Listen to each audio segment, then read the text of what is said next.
Efficiency. So the old light bulbs, they're the ones that had like a little coil inside that you could see. The way they worked was they get so hot, they eventually start producing some light. So an incandescent light bulb gets quite hot. Much of the energy is actually wasted. So 100% electrical energy would go into these light bulbs. 95% was actually wasted in heat. In the summertime, you don't want to be producing all that heat when you're actually paying for air conditioning to cool down your house. Only 5% was useful, and that was the light that was produced. So now we have compact fluorescents, we have LED lights, which are much more efficient, and they don't get as hot. So it's important to understand efficiency. So efficiency, short form EFF, is a decimal number or a percentage that rates how well a device transforms energy. It is calculated as the ratio of useful energy output of a device to the energy input required to operate the device. So efficiency is simply our output energy divided by our input energy, and we want a percentage, so we just times it by 100%. Let's try this example. It says a helicopter crew fighting a forest fire uses a pulley system to raise a large bucket of water from a lake. The energy used to operate the pulley system is 3.6 times 10 to the 4 joules. So that's our input. That it takes that much energy to run this pulley. And the energy output in raising the water is 3.2 times 10 to the 4. So the first thing we want to do is just write down our given information. I know that E in is equal to 3.6 times 10 to the 4 joules. My output is 3.2 times 10 to the 4 joules. And the question's asking me for the efficiency, the EFF. Well, efficiency is simply our energy out divided by our energy in. Now, sometimes it's kind of hard to figure out the difference between these two.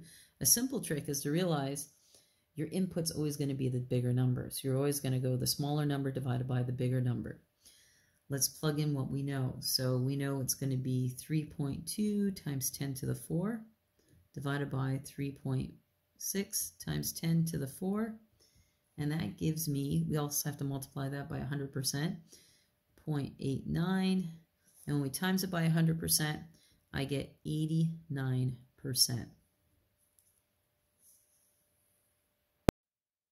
So in this machine, the efficiency is 89%. So I want to know, well, what's wasted? That's easy to find.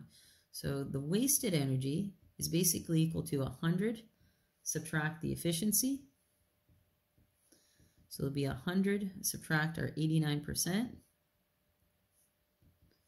which would give me 11%. In part C, it says draw an energy flow diagram for the situation. So what we're going to do is draw like this huge arrow, and the smaller part, in this case it's smaller because 11% will be the wasted, and this is the output energy. So the biggest part of this arrow is our energy in. So I know that my energy in, that's equal to 100%.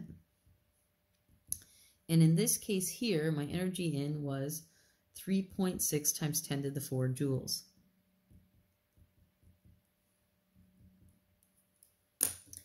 Then I look at my wasted. So my wasted was 11%. So wasted equals 11%, but I can figure out how many joules that is as well. So if I wanted to figure that out, the wasted is equal to the energy in, subtract the energy out. So my energy in was 3.6 times 10 to the 4. My energy out was 3.2 times 10 to the 4. That's a minus, which gives me 4 times 10 to the 3 joules.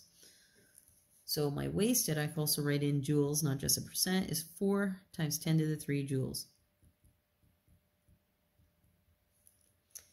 The last part is my output. That was my useful energy. So my energy out is from here to here. So energy out, I calculated that to be 89%.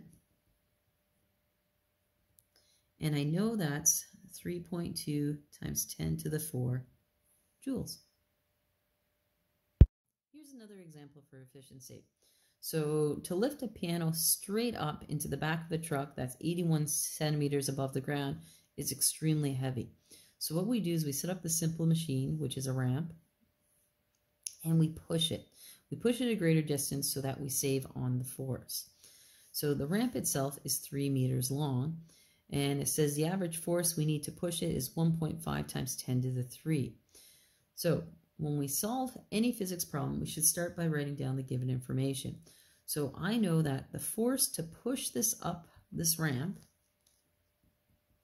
is 1.5 times 10 to the 3 newtons.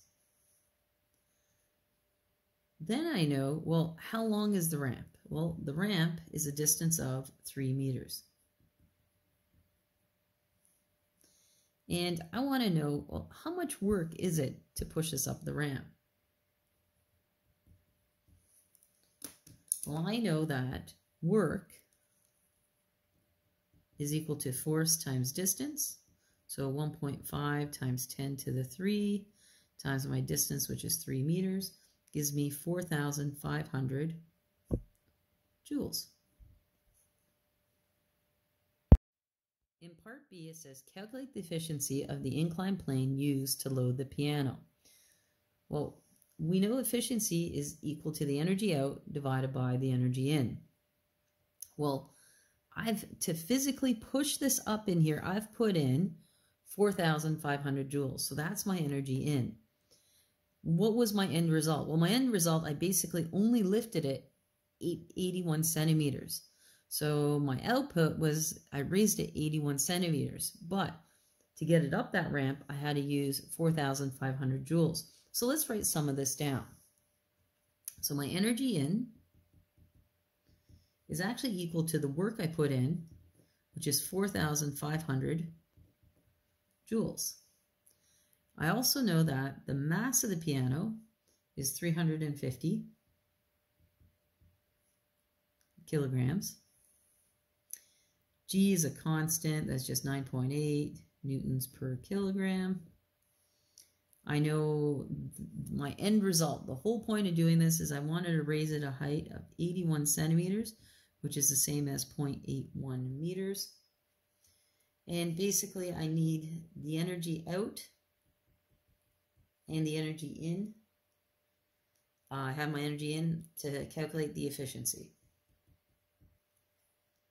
Okay, so first thing I want to do is calculate my output energy. Well, what was my end result? My end result was I wanted to lift this 81 centimeters. So when you lift anything, you're overcoming the force of gravity, and that means we're dealing with gravitational potential energy. So E out is actually equal to our gravitational potential energy, which is mgh. M was 350, G is 9.8, H was 0.81, and that gives me 2,778.3 joules. So now I have my output energy, I have my input energy, I can actually calculate my efficiency. So my efficiency, just move this over a little bit, is always equal to my energy out divided by my energy in times 100%. Well, my output energy was the smaller number. It's always going to be the smaller number divided by the bigger number. So 2,778.3 divided by the input, which was 4,500, times it by 100%, and that gives me 62%.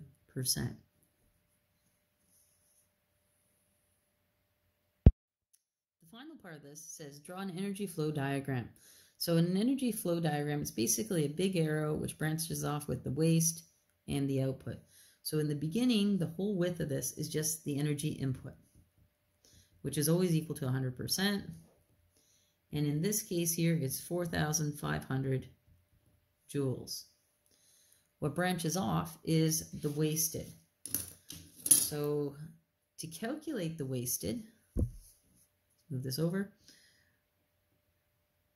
wasted is going to be equal to 100%, subtract my efficiency, which was 62, and that gives me 38%. So I know my wasted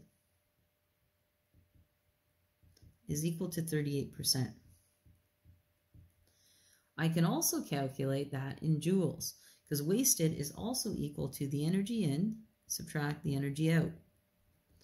Well, the energy in for this system was 4,500 minus my energy out, which was 2,778.3, and that gives me 1,721.7 joules.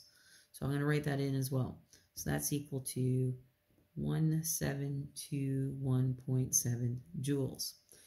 All right, that means everything else was output energy. So my energy out, I calculated it to be 62%. And I also calculated it to be 2,778.3 joules. I calculated that up there.